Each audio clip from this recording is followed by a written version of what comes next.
teman-teman Komisi Orang Muda, guys, jadi Nayu. Puji Tuhan ya, kita dapat berkumpul lagi meskipun secara virtual ya teman-teman. Oke, nah beberapa hari yang lalu kita sudah diberi kesempatan untuk membagikan kesaksian supaya kita bisa memberkati teman-teman kita yang lain. Oke teman-teman, nah di kesempatan kali ini aku mau bacakan 2 kesaksian dari teman-teman. Oke, jadi kesaksian yang pertama bisa dilihat di bawah. Aku mau bacakan ya kesaksian dari teman kita. Siang Lur, oke, selamat siang. Mau sedikit sharing, oke. Berarti ini ngirimnya siang-siang gitu ya teman-teman ya. Dulu di Komisi Orang Muda pernah sharing tentang hal ini juga sih. Nah, tentang merokok. Dulu pernah sharing kalau sempat berhenti merokok. Tapi selang kurang lebih 1 minggu, aku udah mulai merokok lagi. Mungkin karena belum terlalu ada niat berhenti merokok. Kemudian ada perasaan pengen ngurangin rokok lagi. Tapi gimana caranya masih bingung. Lalu kepikiran buat beli rokok elektrik atau vape buat usaha mengurangi rokok. Make vape udah hampir 2 bulan. Dan itu pun masih lumayan kenceng rokoknya. Bulan Mei kemarin udah mulai mengurangi rokok dan lebih banyak ke vape. Rasa pengen beli rokok itu masih kenceng. Tapi tak tahan sampai uang yang buat beli rokok tak gulung masukin ke toples. Sampai akhir Mei udah mulai bisa nahan rokok, meski masih rokok 1 batang sehari. Tapi itu suatu pencapaian tersendiri buat aku sendiri. Kumpul sama teman-teman udah mulai bisa nahan rokok dan mulai pada bingung. Mereka beneran gak nih? Mr. X ya, beneran gak nih Mr. X berhenti ngerokok gitu. Nah, di awal bulan Juni aku jual vapeku. Dan ngerokok pun rasanya udah aneh dan gak enak. Dan tepatnya di tanggal 9 Juni itu terakhir kali aku merokok. Dan besoknya sampai sekarang bener-bener udah berhenti merokok. Dan puji Tuhan gak ada rasa pengen buat ngerokok lagi. Faktor pertama, dari diri sendiri yang udah pengen berhenti merokok. Faktor kedua, terlalu boros pengeluaran buat beli rokok. Faktor ketiga, karena orang terdekat ada sensitif di saluran pernafasan dan sensitif sekali dengan bau rokok. Itu sedikit sharing dari saya. Terima kasih. God bless you. Oke teman-teman, menanggapi dari sharing teman kita kali ini, di sini aku ada 1 ayat ya teman-teman, di 1 Korintus 6 ayat 19. Atau tidak tahukah kamu bahwa tubuhmu adalah bait Roh Kudus yang diam di dalam kamu? Roh Kudus yang kamu peroleh dari Allah, dan bahwa kamu bukan milik kamu sendiri. Nah, dari ayat ini sudah jelas ya teman-teman, kalau ternyata tubuh kita ini adalah bait Roh Kudus. Kalau sudah seperti itu, berarti tugas kita teman-teman adalah menjaga tubuh kita itu. Karena apa? Karena tubuh kita adalah bait Roh Kudus. Jadi puji Tuhan ya teman-teman, sharing dari teman kita yang tadi, perjuangannya untuk bisa berhenti dari merokok. Dengan cara dia mulai mengurangi rokok, diganti dengan vape. Setiap hari semakin bisa mengurangi dengan ada usaha, ada upaya untuk dia bisa berhenti merokok. Sekalipun mungkin kita tidak setia ya teman-teman, tapi Tuhan itu selalu setia buat kita, selalu menanti kita. Meskipun ketika kita ada di jalan yang salah, Tuhan itu tetap mau menanti kita teman-teman. Jadi tinggal kita mau tetap di jalan itu, atau seperti teman kita tadi, balik lagi ke jalannya Tuhan dan menyenangkan hati Tuhan lagi. Semua pilihan ada di tangan kita. Jadi teman-teman yang pilih apa yang harus kita lakukan. Dan puji Tuhan, kita dapat motivasi dan kesaksian dari teman kita. Oke, sharing yang kedua bisa dilihat di bawah ini ya teman-teman yang mengirimkan kesaksian. Oke. Shalom sis. Aku mau sharing tentang cinta kasih Tuhan dalam hidupku.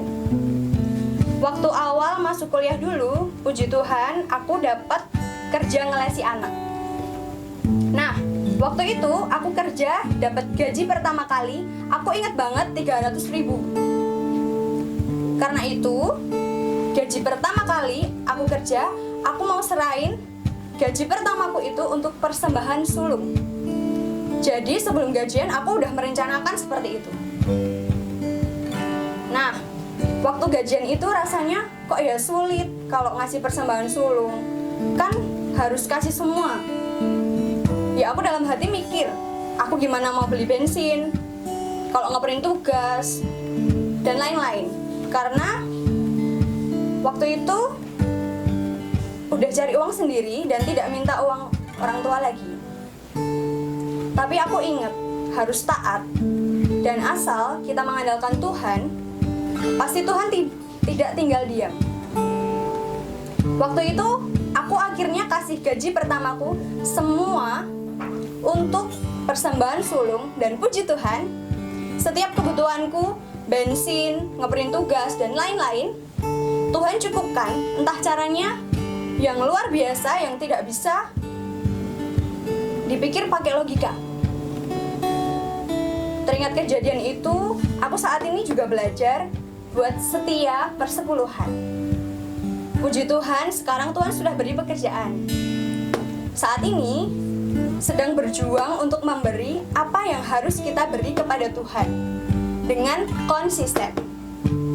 Untuk teman-teman yang sedang berjuang mencari uang, tetap semangat dan jangan lupa berikan apa yang seharusnya kita berikan kepada Tuhan. Meskipun aku sering jatuh bangun dalam hal itu, tapi aku terus berjuang untuk taat dan setia dalam hal perpuluhan. Semangat semua teman-teman, Tuhan Yesus memberkati. Oke, nah itu sharing dari teman kita yang kedua. Dari kesaksian itu, aku juga punya ayat buat teman-teman. Bawalah seluruh persembahan persepuluhan itu ke dalam rumah perbendaharaan, supaya ada persediaan makanan di rumahku, dan ujilah aku, firman Tuhan semesta alam. Apakah aku tidak membukakan bagimu tingkap-tingkap langit dan mencurahkan berkat kepadamu sampai berkelimpahan? Oke, jadi ini teman-teman ada janji Tuhan yang luar biasa. Ketika kita melakukan bagian kita, janji Tuhan itu sudah menanti teman-teman. Kita tidak bisa hanya mendapat janji Tuhan, tapi kita tidak melakukan bagian kita. Nah, puji Tuhan kali ini kita bisa dikuatkan dengan sharing teman kita yang berjuang untuk memberikan persembahan sulung. Jadi gaji pertama gitu ya teman-teman. Gaji pertama yang diberikan kepada Tuhan semuanya. Gaji pertama dan diberikan semuanya. Meskipun saat itu masih mikir ya, untuk apa? Untuk ngeprint, untuk beli bensin dan lain-lain. Tapi kita bisa belajar dari sharing teman kita ini, kalau dia bisa taat untuk melakukan bagiannya. Dan sampai akhirnya juga berlanjut untuk memberikan persepuluhan dengan konsisten teman-teman. Mungkin susah, tapi kita pasti bisa teman-teman. Kita mau berjuang. Buat teman-teman yang saat ini mungkin masih berjuang juga untuk memberikan persepuluhan setiap bulan gitu ya teman-teman. Kita mau berjuang bersama-sama. Ketika kita mau berusaha, kita mau konsisten, Tuhan pasti akan mampukan kita. Dan ingat, kita punya janji dari Tuhan yang luar biasa, asalkan kita mau setia melakukan apa yang jadi bagian kita.